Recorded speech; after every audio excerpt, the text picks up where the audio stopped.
J'ai obtenu une thèse de doctorat en sciences de l'Antiquité en 2013 et depuis je suis chercheur associé au CNRS. Mes recherches me permettent actuellement de travailler notamment sur la préservation et la valorisation des savoir-faire oubliés liés à l'artisanat et aux métiers d'art. Je suis également guide conférencier national et expert agréé dans une chambre européenne d'expertise d'œuvres d'art. Voilà.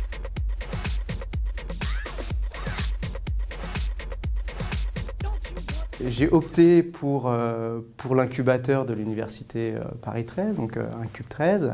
En fait, après mon doctorat, je suis rapidement devenu consultant sur la mise en œuvre de stratégies de valorisation et de médiation culturelle auprès d'institutions publiques, mais également auprès d'entreprises, notamment dans le luxe et la création.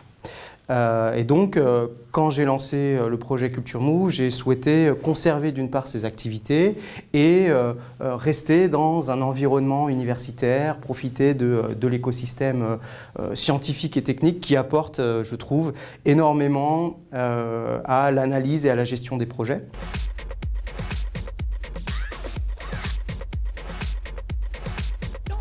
Culture Move, c'est un créateur de contenu culturel, scientifique, technique et surtout c'est un créateur d'expériences de visite à travers un concept de mini-expositions virtuelles qui sont finalement conçues comme des micro-moments brefs, interactifs, ludiques.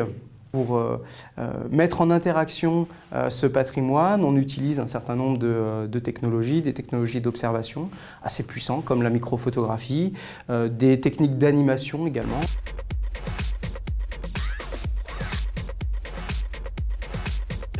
C'est un enjeu fort qui permet notamment de répondre à des questions, à des enjeux socio-éducatifs et également de contribuer à l'attractivité des territoires. Effectivement, l'espace public, c'est un terrain d'expérimentation magnifique, notamment pour sortir la culture au-delà des lieux conventionnels.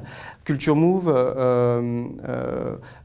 a créé une première application, culturemove.paris, qui est un prototype et qui est actuellement en déploiement dans l'espace public, notamment sur les 100 écrans tactiles des abribus de la ville de Paris. C'est un déploiement qui prendra fin au cours de l'année 2017, mais qui permet effectivement de valoriser, de faire connaître ce concept de musée virtuel hein, sur cette idée de mini-exposition virtuelle.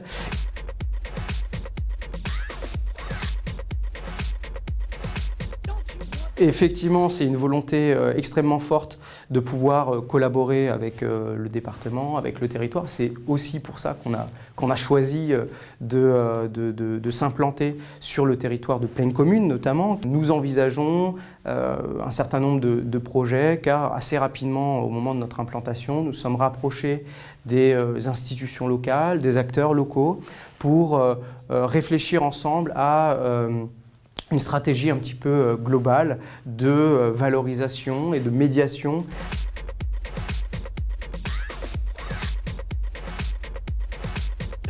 Actuellement, on est plutôt dans une démarche assez importante de recherche et développement. Donc, nous avons lancé un premier programme de R&D qui nous permet de développer un outil de production assez puissant de création justement de ces visites virtuelles enrichies et qui, par ailleurs, offrira à nos partenaires, à nos clients, un certain nombre de fonctionnalités très intuitives qui leur permettront de créer, notamment en autonomie, leur propre contenu, leurs propres expériences.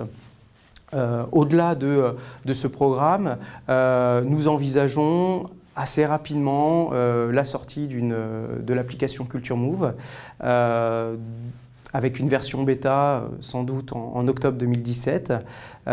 Cette application a pour ambition, on va dire, de valoriser et de communiquer sur les patrimoines peu connus et peu visibles, voire insolites, que l'on trouve sur le territoire français.